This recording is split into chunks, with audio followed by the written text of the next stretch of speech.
वरिष्ठांसोबत चर्चेनंतर देखील फडणवीस राजीनाम्यावरती ठाम असल्याचं कळतंय। सरकारमधून राजीनाम्याची भूमिका फडणवीसांनी मांडली आहे, तर फडणवीसांना प्रदेशाध्यक्षपदाची जबाबदारी नको असल्याची माहिती सूत्रांकडून दिली जाते।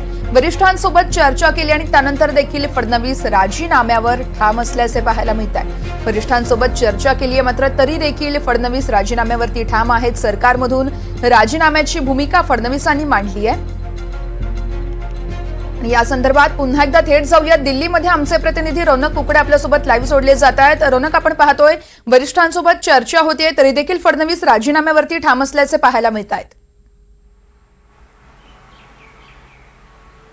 निश्चितपणे प्रज्ञा, आपण जर बघितलं वर्षा की ज्या पद्धतीनं देवेंद्र फडणवीस यांनी 2 दिवसापूर्वी वक्तव्य केलं, त्यांचं असं म्हणणं आहे की हे मी भावनामध्ये येऊन हे वक्तव्य केलेलं नाही आहे, मी स्ट्रॅटेजिकली हा निर्णय जो आहे तो घेतलेला आहे। आणि वरिष्ठांना देखील या संदर्भातली माहिती काल रात्री जवळपास 1.5 तास अमित शाह आणि देवेंद्र फडणवीस यांच्यामध्ये दिल्लीमध्ये विस्तृत चर्चा झालेली आहे। आम्हाला जी माहिती उपलब्ध झाली होती सूत्रांच्या वतीने, त्यानुसार BL संतोष जे राष्ट्रीय संघटन मंत्री आहेत, त्यांनी देखील देवेंद्र फडणवीसच्या या वक्तव्यानंतर त्यांना फोन केला होता, त्यांच्याशी सविस्तर त्यांचं म्हणणं जे आहे ते ऐकून घेतलं होतं। देवेंद्र फडणवीसांचं स्पष्ट म्हणणं आहे की त्यांना प्रदेशाध्यक्ष पद देखील नको आहे, एक साधा आमदार म्हणून, कार्यकर्ता म्हणून परत एकदा सगळ्या कार्यकर्त्यांना नव्या जोमानं विधानसभा निवडणुकीसाठी तयार करायचं आहे। त्याच्यामुळे अशा स्वरूपाचे काही वेळेस निर्णय जे आहेत ते घ्यावे लागतात।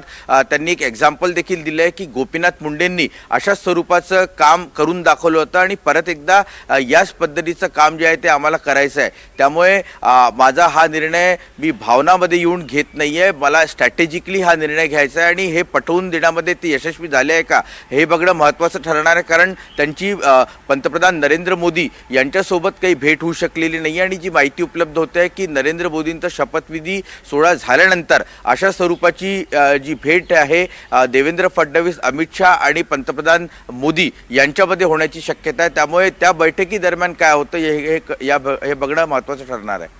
अगदीच रौनक, त्यामुळे आता येणाऱ्या काळात तरी फडणवीस आपली भूमिका बदलतायत का हे पाहणं देखील तितकंच महत्त्वाचं आहे। या संपूर्ण घडामोडींसंदर्भातले प्रत्येक अपडेट तुमच्याकडून जाणून घेत राहणार आहोत। तुर्तास धन्यवाद तुम्ही दिलेल्या सविस्तर माहितीसाठी।